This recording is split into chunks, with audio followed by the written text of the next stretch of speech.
आज के दिन की शुरुआत होती है सुबह सुबह प्योर मखाने खाने से। Hello guys, good morning, Shri शिवाय नमस्तोभ्यम। तो कैसे हैं आप सभी? आई होप आप सभी अच्छे होंगे और मैं भी बहुत अच्छा हूँ। इसी के साथ आज हमारा डेली व्लॉग का डे 83 और हमारी आज की सुबह होती है थोड़े से नॉर्मल मौसम से, क्योंकि आज तेज़ करार धूप नहीं है हर रोज़ की तरह। तो चलिए अपना डेली रूटीन, अपनी एक्सरसाइज शुरू करते हैं। तो आज एक्सरसाइज शुरू करने से पहले हर रोज़ की तरह हमने थोड़ा सा वार्म अप और थोड़ा सा बॉडी को स्ट्रेच किया, क्योंकि ये बहुत ज़्यादा ज़रूरी होता है। आप लोगों को पता ही है, हमेशा मैं भी कहता हूँ, अगर आप लोग भी घर में चीज़ें ट्राई करो तो एक बार एक्सरसाइज करने से पहले बॉडी को वार्म और स्ट्रेच ज़रूर करें।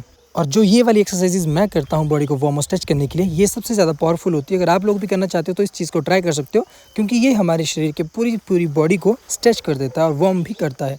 पूरी बॉडी अच्छे से स्ट्रेच और वार्म होने के बाद ही आप अच्छे से एक्सरसाइज कर सकते हो। तो एक्सरसाइज में सबसे पहले हम करते हैं पुशअप्स, क्योंकि ये हमारी चेस्ट, बैक, शोल्डर और बाइसेप्स के लिए बहुत ही ज़्यादा इफेक्टिव एक्सरसाइजेज होती हैं और ट्राइसेप्स पे भी काफ़ी ज़्यादा इफेक्ट डालती है। आप लोग देख सकते हो मेरी बाजू को कितने ज़्यादा इसमें पंप आता है। तो आप लोग इसे घर में ट्राई कर सकते हो। और पुशअप्स की एक सबसे बेस्ट एक्सरसाइज है ये वाली, जो मैं डेली रूटीन में करता ही हूँ। और ये एक्सरसाइज मैंने भी यूट्यूब से ही सीखी है, तो ये बहुत ही ज़्यादा इफेक्टिव है। आप लोग भी इसे घर पे करो तो बहुत ही ज़्यादा आपको भी अच्छा लगेगा। इसके बाद हम शुरू करते हैं पुशअप्स के अलग अलग वेरिएशंस, जो थी normal pushups, wide arm pushups और डायमंड पुशअप्स। इनकी क्या क्या पोजीशनिंग होती है आप पूरी वीडियो में देख सकते हो। और ये अलग अलग बॉडी पार्ट पे इफेक्ट डालती है, जैसे अपर चेस्ट, लोअर चेस्ट, आपकी बैक और आपके ट्राइसेप्स। तो अगर आप भी करना चाहते हो पुशअप्स तो आप पूरे वेरिएंट्स को ट्राई करिए। तो ये था अगेन वही पुशअप्स, लेकिन इस बार मैंने काफ़ी ज़्यादा स्पीड में किया था और मेरी बाजू और चेस्ट एकदम से गर्म होकर इतनी ज़्यादा वाइड हो जाती है कि आपको मैं क्या ही बताऊँ। आप खुद करोगे तो आप भी समझ जाओगे। इसके बाद हमें करनी थी टांगों की एक्सरसाइज। उससे पहले हमने टांगों का लिया थोड़ा सा स्ट्रेच, थोड़ा सा वार्म, थोड़े बड़े स्क्वाट्स मार के थोड़ी सी टांगों को स्ट्रेच करके। और ये सारी वो एक्सरसाइजेज है। अगर आप भी एक्सरसाइज टांग की करते हो तो एक्सरसाइज करने से पहले ये चीज़ ज़रूर करें, नहीं तो टांगे आपकी बहुत ज़्यादा भारी हो जाएगी, आप चल भी नहीं पाओगे। इसलिए स्ट्रेचिंग करना काफ़ी ज़्यादा ज़रूरी है टांगों की भी।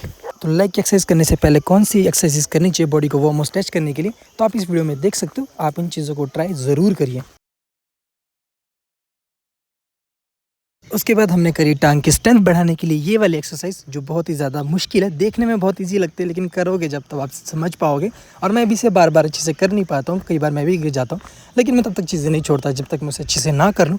इसलिए फाइनली एंड में मैं हमेशा एक्सरसाइज को परफेक्ट तरीके से कर लेता हूँ। आप भी ट्राई करिए तो आप भी कर लोगे, क्योंकि देखने से कुछ नहीं होगा। मैं एक्सरसाइज करूँगा तो फिट मैं होऊंगा। अगर आपको भी फिट होना है तो आपको खुद करना पड़ेगा, तो शुरू कर दीजिए।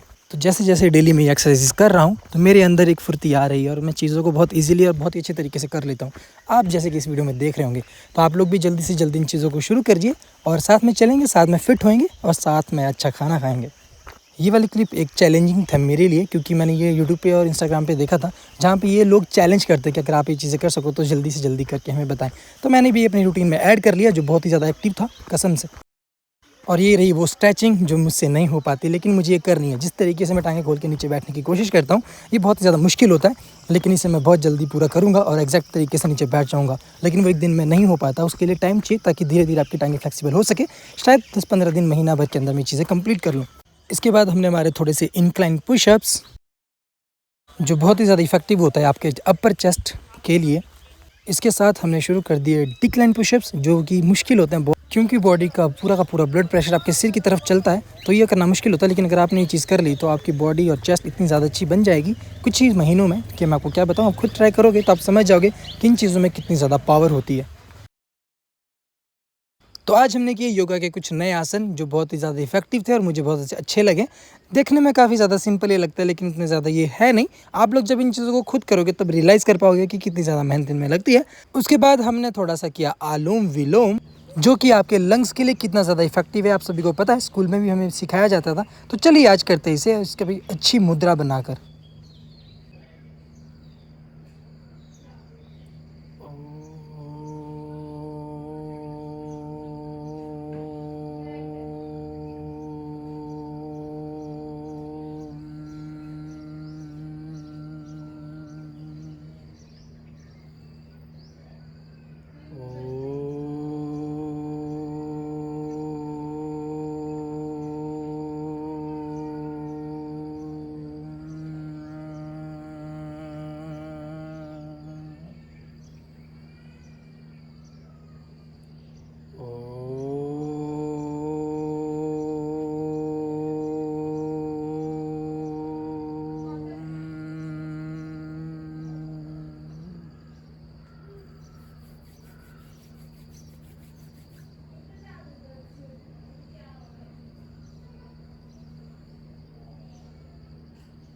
इसके बाद हमने किया थोड़ा सा फ्लेक्स अपनी बॉडी को, जो कि हमें इंटरनल मोटिवेशन देता है और इसे देख के हमें लगता है कि डेली हम जो चीज़ें कर रहे हैं वो प्रोग्रेस में और हमें इफेक्टिव दे रही है और उसका असर हमारे शरीर में होता जा रहा है। आप लोग देख सकते हो। तो चलिए अब शुरू करते हैं पुलअप्स, क्योंकि पुलअप्स भी हमारे लिए कितने ज़्यादा ज़रूरी है आप लोगों को पता है। आप लोग सोचते होंगे कि डेली में चीज़ें क्यों कर रहा हूँ सेम, क्योंकि ये एक्सरसाइजेज है और सेम करनी ही भी पड़ती है। ये रेगुलर रूटीन में आपको लानी पड़ती है। सुबह 1 से 1.5 घंटा आप लोग भी अपने लिए निकालें और ज़रूर निकालें। तो गर्मी बहुत ज़्यादा है तो प्यास भी बहुत लगती है, तो हमने अपने शेकर में डाल दिया थोड़ा सा ठंडा पानी और पानी पीने के बाद हम हो गए फिर से शुरू, जिसमें आज हमने अपनी कमर को काफ़ी ज़्यादा स्ट्रेच किया, कोशिश करी बहुत ज़्यादा डाउन होने की। और वो कोशिश उस दिन पूरी होगी जिस दिन बैक होते हुए मैं अपने हाथों को ज़मीन पे लगा दूंगा। उसके बाद थोड़ा सा जंप, थोड़ा सा खेल कूद करने के बाद हमारी एक्सरसाइज खत्म होती है और आ जाइए मेरी बहन भी घर पे। तो हमने उससे भी कहा कि आप भी करके दिखाइए कुछ जो आपको आता हो। तो मेरी बहन ने क्या किया देखिए। इसे एक्सरसाइज करने के लिए कहा था, लेकिन ये तो मजाक करने लगी और कहती है कि मैं शिमला में रूम पे डेली एक्सरसाइज करती हूँ ये सारी। तो जब मैंने इसे थोड़ी बहुत एक्सरसाइज खुद से बताई, ये करने की कोशिश तक उसने नहीं करी, क्योंकि वो थोड़ी ज़्यादा मुश्किल होती है। तो इसने मना कर दिया कि मेरे टांग में दर्द हो जाएगी, मैं नहीं करूँगी। लेकिन अगर आपको अपना शरीर अच्छा चाहिए, आपको फिट होना है, तो कहीं ना कहीं थोड़ी बहुत कोशिश आपको करनी पड़ती है अपनी हैसियत से ज़्यादा। लेकिन उसके बाद मेरी बहन ने कहा कि आपको मैं दिखाती हूँ कि मैं कौन सी एक्सरसाइज करती हूँ। तो चलिए देखते हैं कि मेरी बहन को कौन सी एक्सरसाइज आती है। तो एक्सरसाइज योगा ये बहुत ज़्यादा अच्छा है जो मेरी बहन भी करती है, लेकिन ये कंटिन्यूसली करना पड़ता है, ये डेली शायद नहीं करती। और जब मैंने इसकी वीडियो बनानी शुरू करी तो इसने योगा कम और अपनी स्माइल ज़्यादा दे रही थी, पता नहीं क्यों। देखने में सही लग रही थी, वैसे मेरी बहन है काफ़ी सुंदर, आपको पता ही है, पर मेरे से थोड़ी कम है। लेकिन ये एक्सरसाइज वगैरह बहुत ही अच्छा करती है, मुझे पता है। लेकिन ये नॉर्मल वाला वर्कआउट करती है डेली। और इसकी स्किन रूटीन आप लोग देखोगे तो आप हैरान हो जाओगे, कॉस्मेटिक कितने प्रोडक्ट यूज़ करती है। पर क्या ही बताऊँ, आप बॉडी को बाहर से जितना मुझे चमका लीजिए, लेकिन इंटरनल बॉडी आपकी जब तक हेल्दी नहीं है तब तक बाहर का कुछ आपका फ़ायदेमंद नहीं होगा। इसलिए चेहरे पे ना जाए, शरीर पे ध्यान दीजिए, और वो भी इंटरनल। तो मेरी बहन ने शुरू कर दी अपनी एक्सरसाइज, जो कि पता नहीं क्या थी। मुझे तो इन आसन के नाम भी नहीं पता, ना कभी ये देखे।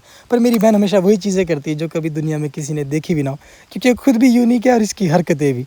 कल शाम को ये शिमला से आई है, हमारे साथ आई थी गाड़ी में, आपने देखा था पिछले व्लॉग में। अब घर पे आई है तो कुछ तो खास करेगी, आपको पता ही है। इसलिए इसकी नौटंकियाँ मैं अकेले क्यों सहूँ, तो सोचा आप लोगों को भी दिखा दूँ। सिखाना मैं चाह रहा था कि इसे थोड़ी बहुत एक्सरसाइज सिखाऊं, लेकिन ये खुद नहीं सीखती। इसे जो चीज़ें आती ना ये वही करती है। सबसे छोटी बेटी है घर की, तो कितनी ज़्यादा ज़िद्दी हो सकती है आपको पता ही है, और कितना ज़्यादा प्यार इसको सब लोग करते होंगे। अगर आपके घर में होगा कोई छोटा सबसे, तो आप जानते होंगे उसे देखकर। लेकिन ये जो एक्सरसाइजेज थी ये सच में काफ़ी ज़्यादा अच्छी थी। अब पता नहीं ये डेली सच में करती भी या फिर मजाक कर रही है, और बार बार पापा को देख के ये हंस रही थी, क्योंकि शायद इसको शर्म लग रही थी। तो दोस्तों, शर्म वरम कुछ भी नहीं होता। अगर आपको फिट रहना है, अच्छा बनना है, तो आपको सारी चीज़ें भूल के चीज़ें करनी पड़ती है अपने लिए, क्योंकि आपको खुद से ज़्यादा प्यार कोई भी नहीं कर सकता। तो ये तो नॉर्मल थी, तो मैंने अपनी बहन को कहा कि थोड़े से पुशअप मार के दिखाइए। तो चलिए देखिए इसने क्या किया और पुशअप किस तरीके से मारे। तो मेरी बहन ने क्या किया मुझे नहीं पता, पर इसके पुशअप्स इतने खतरनाक थे कि इसे कोई भी नहीं मार सकता, और मारना भी नहीं चाहेगा। तो चलिए आज हम ज़्यादा एक्सरसाइज नहीं कर पाएंगे, क्योंकि पापा जी ने मुझे कहा है कि हमें कहीं जाना है देवस्थल पे, जहाँ पे जाना ज़रूरी है। हमारे पूरे गाँव के लोग गए हैं। क्यों गए आपको बताऊँगा थोड़ी देर बाद। फिलहाल चलते हैं, हमें देवस्थल पे जाना है। तो हमने अपने बगीचे से तोड़ लिए थोड़े से फूल, क्योंकि देवस्थल पे जब आप जाते हो तो आपको फूल भी चढ़ाने पड़ते हैं। और इस थैली में है थोड़ा सा आटा, जो देवस्थल पे जाके देवता जी को चढ़ाना होता है, और हमारी पहाड़ी लैंग्वेज में से रोट कहते हैं। तो चलिए अब चलते हैं। हेलो गाइस, सुबह मैं इतनी ज़्यादा अच्छी एक्सरसाइज कर नहीं पाया आज घर पे, क्योंकि आज है साजी, जो पहाड़ी लैंग्वेज हमारे कहते हैं, और आज से हमारा महीना शुरू होता है, जो कि पहाड़ी कल्चर है। तो हमें आना था एक देवस्थल पे अपने, तो वहाँ पे हमारे गांव के कुछ लोग आए हैं, क्योंकि हमारा कुछ गांव का एक डिसीज़न होना है, जो जिस इंसान में थोड़ी खेल आती है, पावर आती है भगवान की, जो हमारी रक्षा करते हैं गाँव की, जो हमारा ग्राम देवता होता है, उनकी थोड़ी एक पंचायत सी है, जहाँ पर गाँव के बहुत सारे लोग आए हैं, उन सब का मिलकर एक डिसीज़न होगा। तो पापा जी मुझे वहाँ लेके आए हैं। तो हम इतनी ज़्यादा अच्छी एक्सरसाइज कर नहीं पाए, क्योंकि यहाँ पे हमें थोड़ा जल्दी आना था। तो चलिए आपको दिखाते हैं हम कहाँ जा रहे हैं। तो हमें चल के अभी जाना है उस पहाड़ी के ऊपर। तो हम घर से कुछ इतना जल्दी आ गए थे कि खाना भी नहीं खा पाए। तो मेरी बहन ने मेरे शेकर में ही डाल दिए थोड़े से ड्राई फ्रूट्स शेक करके दूध के साथ। तो चलिए फिलहाल इसे ही पीते हैं, फिर घर जाके करेंगे ब्रेकफास्ट, जितना जल्दी हम यहाँ से फ्री हो पाएंगे। और यहीं पर लगे हैं सेब का पेड़। इतनी ज़्यादा हाइट पर तो हम है नहीं, पर फिर भी इसमें सेब लगे हैं।